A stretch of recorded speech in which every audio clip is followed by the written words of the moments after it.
You're listening to Strange by Nature, your guide to the strange, weird, unbelievable, and improbable wonders of the natural world.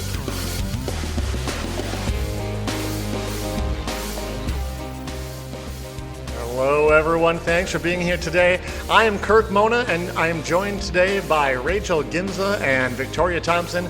We are all professional naturalists who together have scoured the world for weird and wonderful wonders just to please your mammalian brain's desire for novelty. Isn't that nice? Let's do this. Hey everybody, we are back for another exciting episode. I'm with just Rachel this week. Hey Rachel, how you doing? I'm doing pretty good. How about yourself, Kirk? I'm excited to be here. I am good now, but as you'll hear in my story this week, that maybe isn't always the case. I'm going to be a little cryptic and leave it at that. All right. I'm a little concerned. I have a story for you. I'm going to your realm here, Rachel, the ocean. Oh, beautiful. And this story takes place in Hawaii because, as I had mentioned, I think on the show last week, I was there just a few weeks back. Mm-hmm. And I hinted at the time that I had a story to tell. So here it is. I So was exciting. visiting Hawaii with family, and we're always looking for new things to do. And I have a teenage son, and the things he wants to do aren't always the same things that we want to do. So sometimes we, go our own ways and do our own things, but we wanted to at least find one memorable experience that we could all do together on the trip. And so my wife had researched a bunch of different ideas, and we pitched some of them to him. And the one that he thought sounded, I guess it'd be okay, was swimming with rays. And, that sounds so cool. Yeah. So my wife found this opportunity. She pitched it to me before she pitched it to him. And to be totally honest, my first instinct was that I was a bit underwhelmed by the idea. Now, you had the proper response. You're like, that's so cool. Yeah. I should explain that the reason I would be underwhelmed by such an experience is that I've had a bunch of experiences with rays before. As I think I've mentioned on the show, I used to work at the giant 1.2 million gallon aquarium that can be found under the Mall of America. Kirk, that is very fair, actually. Yeah, there's a lot of rays there, and you definitely have a lot of interactions with them there. Yeah, so we did have rays there. I used to see them every day at work. I used to watch them being fed and talking to the husbandry team about that. Later on, we got some little foot long ones. These were some of the 3 foot ones. So they're very cool, but not super unique for me. I've also swam with rays before, or at least I guess waded in the water with them. On our honeymoon, 23 years ago, my wife and I accidentally ended up doing a swim with the rays program. We were supposed to do a kayak program in Grand Cayman, and it got canceled at the last minute, and they kind of forgot to tell us that no one else had signed up, so they canceled it. Tragic. And the tour organizers felt really bad that they completely forgotten about us. And so they're like, well, we can do this ray. There's this ray experience instead. And we're kind of like, oh, it's not really what we wanted to do. We went and did it, and it's very cool. You basically go and you stand out on a sandbar, and I think they kind of chum the waters a bit. And these rays come swimming in. They're swimming all around you. Some people would be absolutely terrified, but they're swimming. I think that sounds so cool. They're swimming between your legs, even sometimes. There's only in a couple of feet of water. Very cool. I would have so much fun with this. Right. So I'd done this whole swim with rays thing before, but I was like, well, this would be a cool experience for, our son to have. And I guess I thought I had done this before, but there's a catch here. With this, you get to swim with them at night. And you aren't standing on a sandbar. You're holding onto a floating platform with lights shining down and lighting them up as they swim underneath you. And I'm like, okay, that sounds really cool. You got a snorkel mask on and you're looking down and watching them and stuff. And I talked to our son and he's like, yeah, that'd be kind of cool. We should do that. Great. So the evening comes and we're getting ready to go, but it was like really, really windy that day. There are even some advisories saying that there was going to be like 7-foot waves in some areas. So we're kind of like, is this still even going to go on? And we checked with the tour company and they're like, oh yeah, no, it's totally safe. It's going to be fine. It's still a go. We're in kind of a sheltered area. Be fine. Perfect. Great. So we show up and we get on this boat and we do not have to go far. They were saying that it was like a 7-minute boat trip. I think it was 5. Like my son was giving them a really hard time. Like, this is not 7 minutes. You guys are crazy. But I will say those 5 minutes were pretty wavy. And a few people on the boat started to feel a little kind of seasick. But I'm very hardy. And I've been on a lot of boats before, so I was not too worried. And the lead person on the boat kind of gathered everyone together to explain what we're going to do and how it all works and why they do it at this exact location. And it's really strange and really fascinating. And it goes back to the year 1971, because in that year, a hotel was built right along the coast. This is on the big island of Hawaii, right in Kona. And at this spot, it was kind of next to where the marina was that we left from. They built a hotel that nowadays is called the Outrigger Kona, but it was originally called the Kona Surf. And they have this bar, like a drinking bar, right down by the edge of the water. And there isn't a beach. The rocks just drop off like lava down into the ocean there. And since this hotel was named after the surf, someone thought, hey, it'd be really cool to get 3 big white spotlights that like shine down onto the surf at night. So when you're in the bar having a drink, you can see the surf that the place is named after, because the water kind of breaks in the rocks there and it's pretty. So shortly after the hotel opened, they noticed that something strange was happening. At night, people would see these dark shapes moving under the water in the areas lit by the spotlights. And some brave, curious person volunteered to just jump into the black nighttime waters to find out what these dark shapes were. And they reported that they were rays that were feeding at night in these pools of light, which is super cool. And what had happened is this hotel had inadvertently created a ray feeding grounds. So what happens is during the day, plankton burrow down into the sandy bottom of the ocean. And at night, they come out. But all these plankton were attracted in large numbers to these bright lights that were shining down on the ocean all night long, every single day. And it didn't take long before the rays to figure out that this was an amazing food source and a great feeding grounds. And pretty soon people as well figured out that if they build floating platforms with lights shining directly down from them, people could hold on to them. And those lights would like attract the plankton to these little rafts, and then the rays would come right up to the rafts, and you could see them up close. So that is super, super cool. Yeah, and that's wild.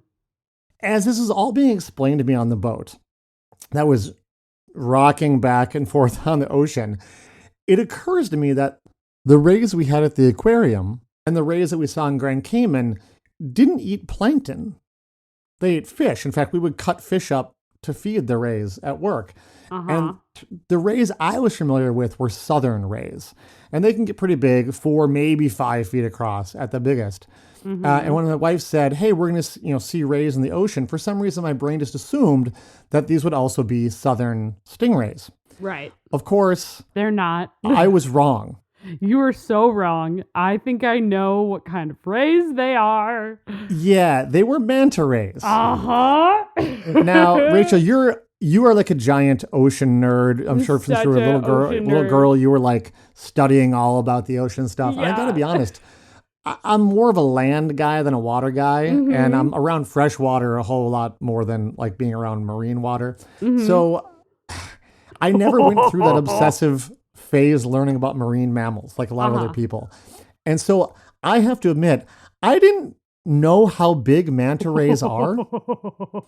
I've only ever seen a photo or a drawing of them, and there's usually nothing for scale in those photos. Dear listeners, manta rays are freaking huge. Yes, they are. Now, I would say we were about to swim with the coastal variety. There's also like a deep water variety. The coastal variety They Don't grow get to a as big, but wingspan. they're still pretty big. Oh, Rachel, 10 to 18 feet. That's how big 3 Rachels. they can get. Yeah. Now, for people who don't use crazy units, that's 5.5 meters at their largest. These things are enormous. And when our tour guide told us how big they would be, I wish I could have seen the look on my face because I was like, wait, what? That's they're how big? And then they explained that they were going to be coming like right next to our face. And so these things were 3 times larger than I'd expected. And I'm like, oh my gosh. You can think about, there's these platforms, which are almost like a surfboard with handles on the side. They're not real big. And they have these lights that look a lot like those little tap lights, kind of your under cabinet lighting, a little round light that are shining down into the water. In this case, this tour company used blue ones. And this attracts the plankton. And when these manta rays would come, they don't just swim under us, which is what I was expecting them to do. Like, oh, look, they're swimming around. This is really neat. Oh, no. They want to get as close as possible to the light to feed. So they do swim under you, maybe, 6, 7, 8, 9, 10 feet under you. But then all of a sudden they do a backflip and they flip upside down onto their backs and skim just inches from the lights. And keep in mind, your face is just inches from the lights. So they Sounds so cool. they were right in front of your face and you're literally looking straight down into their mouths while they do this flyby. They did warn us there's no guarantees that rays will show up, but in our case, we ended up having a nearly record 10 full-size manta rays feeding just inches from our faces. That's so cool. Completely strange and phenomenal, and it was an amazing experience. And it, as I was processing it, it really drove home something that is super strange that I don't think people think about that much. And it has to do with the relative size of animals based on diet. Isn't it wild? Yeah, because as carnivores, I was just we're thinking taught to about this. think of other carnivores as being like the top of the food chain, right? Lions, tigers, wolves, Tyrannosaurus Rex. Carnivores are big, fast, smart animals. And we for sure have like a cultural bias to think of carnivores as the dominant life on Earth. Right. But take a look at the largest animals and you'll see they aren't carnivores. Like elephants, blue whales, whale sharks. Like, especially with whales, you've got, you talked about the sperm whale, which is the largest toothed whale. And then you have like blue whales, which are the biggest. And I know this term carnivore, they eat plankton, which are animals and stuff, but they're not like these big predatory animals, I guess, that I'm going for. And then you have the biggest shark is the whale shark. Yep. Which again is a filter feeder, right? So it's like, this is amazing. And the titanosaur, the biggest dinosaur, is an herbivore. Like all the biggest animals are herbivores or filter feeders. And I think as Easy predators to be able ourselves, to find whatever food, it doesn't move. As predators ourselves, right? Like we think of grazing as lazy, I think, but like even look at a bison. They're enormous, right? Or look at the size of absolutely huge. the filter feeding manta rays. They are enormous. And I will say, and there are even larger manta rays than the ones I got to swim with. That was the coastal variety, but the giant manta ray that lives out in the ocean can get up to 7 meters or 23 feet across. And that's all just feeding on teeny tiny little plankton. So it's very effective. It's a very effective strategy that allows you to become a very large animal because you can't get that big if you're like malnourished, right? So it really is. It really is incredible. Getting to be in the water with the manta rays was for sure one of the coolest things I've ever done in my life. However, it was also one of the most singularly awful things I have done in my life. Do you remember when I said the seas were rough, Rachel? I do remember. They got progressively rougher the longer we were out. So picture this. We are face down in surging waves, not breaking waves, but kind of going up and down, like feet high. We are face down looking down. So you have no point of reference, but you are being tipped back and forth for about half an hour. while we watched these giant lit up rays doing backflips and swimming past us, which is totally messing with your frame of reference as well. Yep. So it was amazing what we were seeing, but it was super disorienting. What with the waves that we could feel but not see, and that's what really messes your brain up, is when what you're seeing doesn't match up with what you're feeling. My wife tapped out and went back to the boat first. Certainly not the first person. Other people were tapping out too, but finally she was like, I can't do it, and she went back. My son and I lasted a bit longer, but one by one, people started to come in when they'd had enough. I don't know if anybody lasted like the entire time. I got back on the boat. I would say I might have lasted 60 seconds on the boat before I had to run to the edge and make an offering to the sea. And let me tell you, dear listener, I gained absolutely 0 calories from my dinner that evening. Yep. I went to the far side of the boat. I let loose. And there was nothing left inside. And I was not the only one. And only after I was done, because they had said, go like over to the side of the boat in the back and the front. And only after I was done did I like kind of look up in front of me in the water. And keep in mind, did I tell you, this is at night too, right? So we're at night. Right. And I look up, and here's another tour company that had like drifted really close to us. And they were like pulling their folks back to their boat on their little flotilla. And I must have been, chumming the waters, not 20 feet from these people who were like face down looking at rays that had come to their lights. And I'm like, oh, good. I'm glad I just totally barfed. It was like someone right in the same pool as you, and you're just like face down. This is fine. So that was lovely. I'm not the only one. There were about 30 people on this tour, and I would say about half of them ended up losing their lunch or their dinner, in this case, over the side of the boat. It was getting really, really rough. We were basically thinking they probably should not have even gone out. If half of your, people get like kind of seasick, but like if half of your boat is basically puking, the other half wants to, it's probably a bit rough. So we get back, we wrapped up the evening, and as I headed to shore, the tour company, like organizers, are like, hey, you guys, like if you felt a little motion sickness, wait 10 minutes before driving, because that can just bring it all right back. And let me tell you, this was no ordinary motion sickness.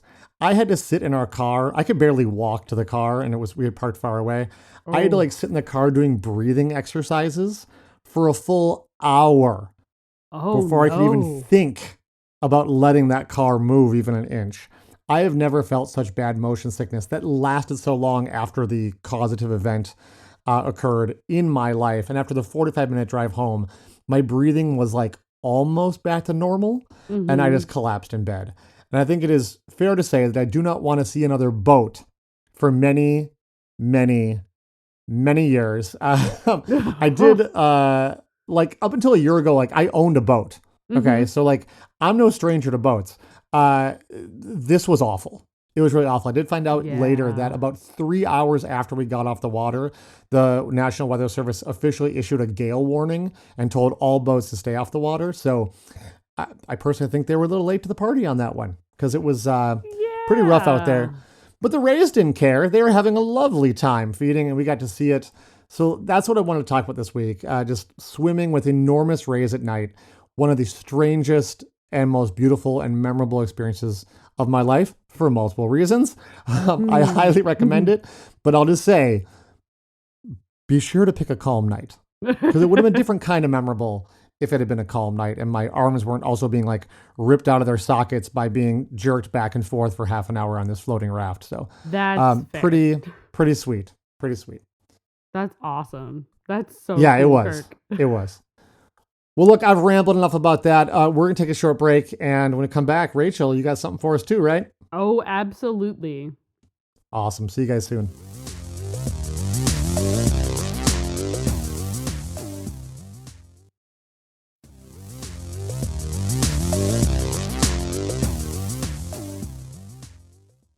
Welcome back, everyone. Now, when I went to college, I went to college in an agricultural school. Yes, you did. I did. It was a land grant university. It was really cool. Oh, my college is also a land grant university. Look at us. Oh, look at us go. And one thing when I was driving up from my house, from my home, to school, so where I went to school, I went to North Dakota State. So as you could maybe imagine, you drive up, you pass a lot of farm fields. Oh, yes, there's a lot of farms. Many, many, many farm fields.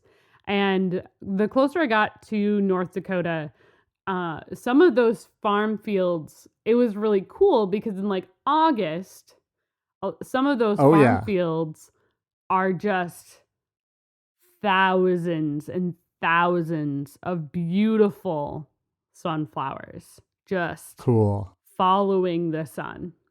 Oh, so pretty. They're absolutely gorgeous. And I've learned some wild things about sunflowers. So that's what we're talking about this week. Okay? Really? Yeah. Okay, cool. Yeah. Because, like, why would I talk about sunflowers, right? Like, they don't seem very strange. They're everywhere. We use the seeds to feed birds, livestock. We use them to feed ourselves. They're often really a starting flower for many, many kids to grow in, like, the spring or summer is like a starting type plant. Sunflowers, Kirk, they are so metal. So to give you a little bit of context, so first off, so sunflowers are a native species to the Americas. They've been cultivated by people as far back as 3000 BCE. So wow, that's about 5,000 years ago. That's a lot.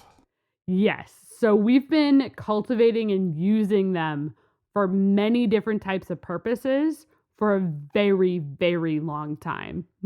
Interesting. Right? Like, generally speaking, nowadays, we just use them for food or for livestock for the most part. They've been used as well as like very commonly they get used for something called sun butter, which is like peanut butter, but with sunflower seeds rather than peanuts. Yeah. Well, so like pretty common. Oil to some degree too, I think. Exactly. Oil as well. But it's been used for the oil. You can dry the stalks and use the stalks for, like if the stalks get dried enough, they can be used for like, trying to think of the word. You can use them as part of like thatching and everything. Traditionally, they were actually referred to as like the fourth sister with the three sisters. So, sure. The three sisters, for those who don't know, were corn, beans, and squash. If you grow them all together, they all like supplement and work with each other and help make sure that the nutrients in the soil and everything all work together and help each other grow, right? Well, sunflowers actually were on the north edges of the gardens as like the fourth sister. Generally speaking, for like to allow some root fixation as well, but also like provide a little bit of shade. Anyway. Huh. Right? Now, so to give everyone context too, there's a lot of variety of sunflowers out there. I'm going to speak pretty generally about sunflowers. They are in a variety of sizes. Some are known as dwarf sunflowers, and they grow no taller than 3 feet. Oh, cute.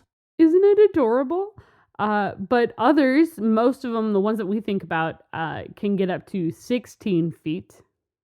Oh my, this is like a manta ray situation all over again. 16 feet? I was picturing like 8 feet or something. But 16? Kirk. That's double what I was thinking, Rachel. Oh, Kirk. Oh no, you're going bigger, aren't you? The tallest sunflower that was grown was 30 feet and 1 inch tall. It is the Guinness World. Up. It was the Guinness World Record. What are you saying? There was a sunflower grown that was 30 feet 1 inch tall. That is as tall as a 3-story building. Uh-huh. And I- it also is like almost 6 Rachels tall. Like it's literally That- in the Guinness World Record book. As well, it should be. Well, Yeah. I mean, on the one hand, Mhm. it's not surprising. If you have a sunflower, this is a plant that's very sun-loving. And They're in plants, we see heliotropic. a race they do for follow the sun. yeah, but it's a race for like who's gonna get that sunlight, who's gonna be the biggest plant. We see this in trees getting quite tall, but usually in like a and whether they annuals or perennials? They're annuals, They're aren't they? annuals, yeah. So Right. So to all have of an annual their seeds that grows grow. that tall is wild, Yeah. especially if it's not in like a tropical location as well. I don't believe it was actually. Well, I just mean even if that one was like sunflowers in general are like a pretty temperate species. So like Yeah. that's you don't find them in like the jungle. No. So the world's tallest sunflower is actually grown in Germany, Okay. Yep. which makes sense. It Checks was out. verified, but he was a veteran of tall sunflowers, so he had grown this twice. What a title. Veteran of tall sunflowers. Aha. This particular sunflower, I found a picture of it. The man has scaffolding like holding this sunflower up as it is Okay. growing. It is Yeah, I taller was gonna than ask his about house. that. Yeah, 'cause It the- looks like he has scaffolding and then a ladder on the top part of the scaffolding holding up the sunflower. Yeah, because often they'll grow in like they'll rely on each other for support somewhat, right? A little, yeah. Okay, so it makes sense that you might at that height you're pushing the bounds of what's possible. So having Yes. a scaffolding system there makes sense. Yeah, so they'll rely on each other a little bit, but their stalks are sturdy enough. Like I know you're familiar with like cup flower and how sturdy their stems and such are. Very It's sturdy, very yeah. it's very similar to that. I think cup flowers are somewhat related to sunflowers actually. Okay.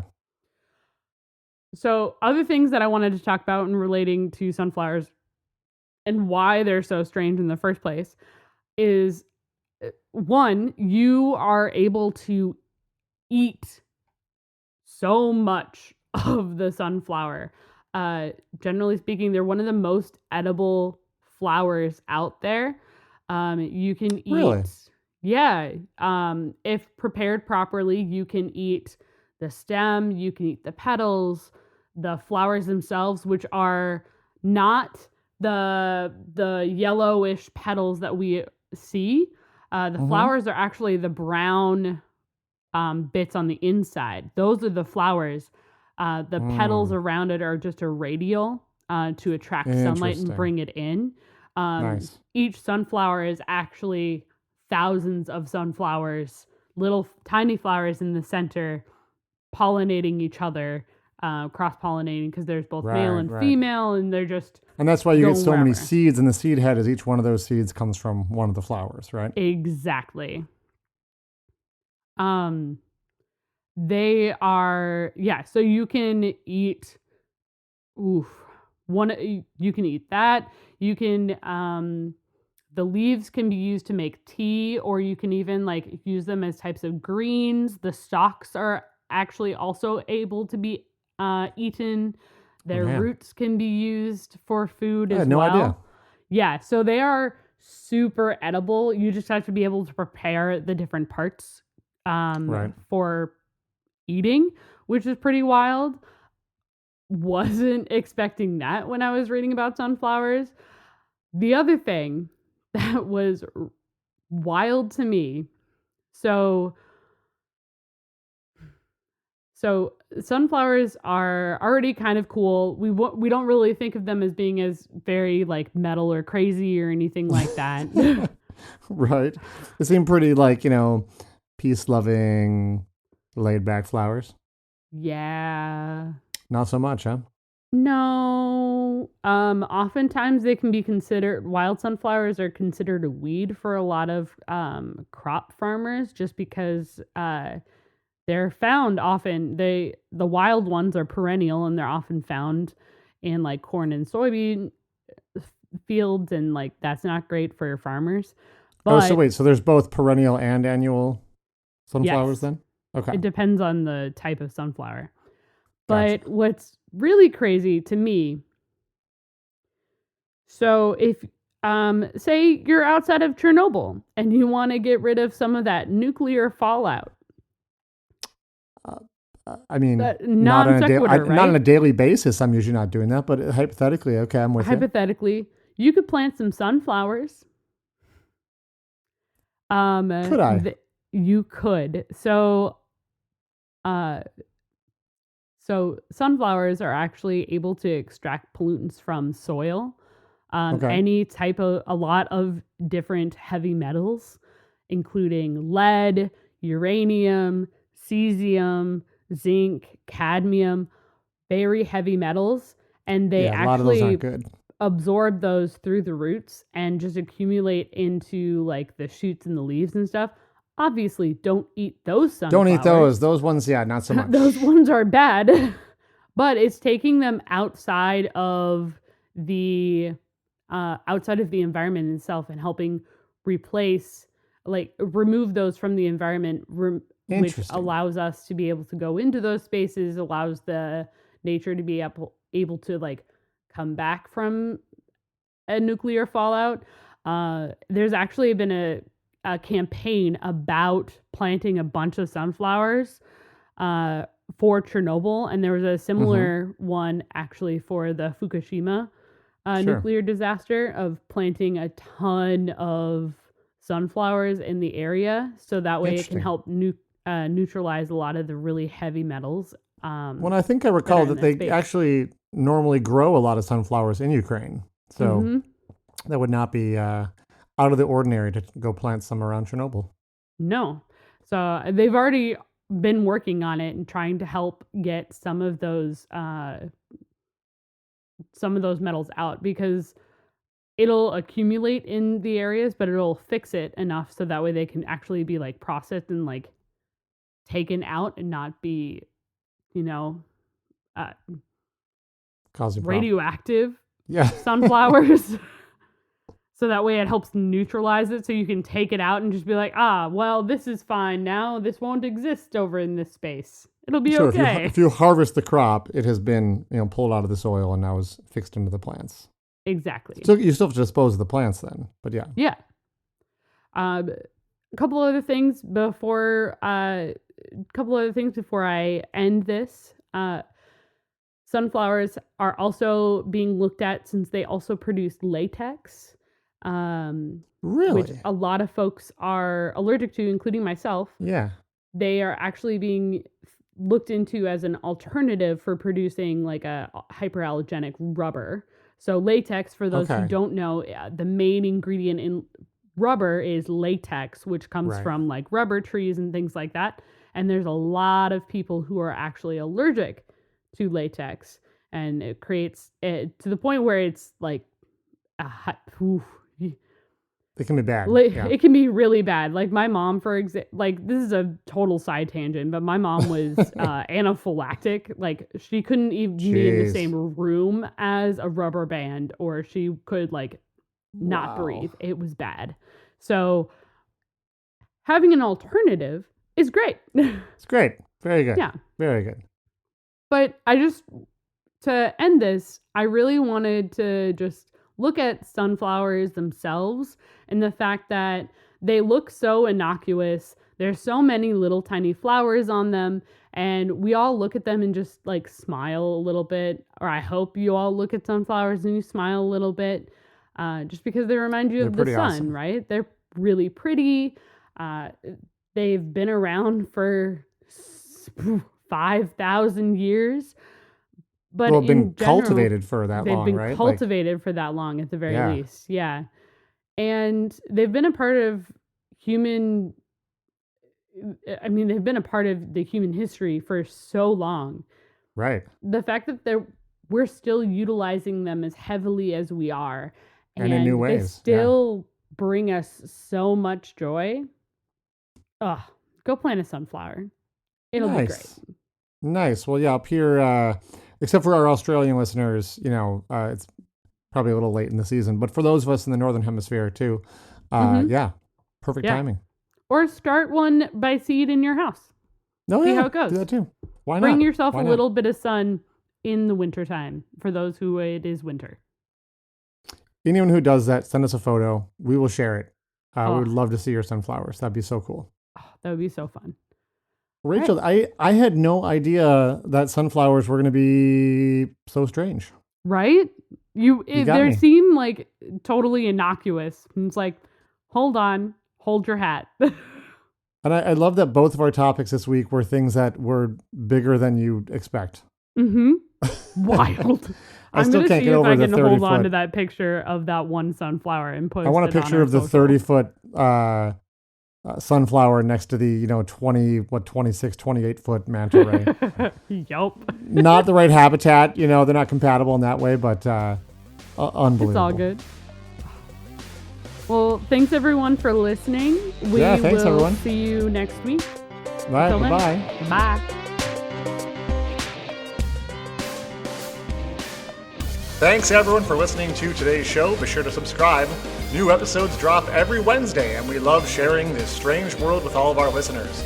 If you would be so kind as to leave us a 5-star review, that would be great. It lets other lovers of the strange discover the show. You can reach out to us on social media by searching for Strange by Nature Podcast on Twitter, Facebook, and Instagram. You can send us an email as well. Our address is contact@strangebynaturepodcast.com. If you want more information about the show, you can also check out our website, which is strangebynaturepodcast.com. Until next week, get outside, stay curious, and embrace the strange.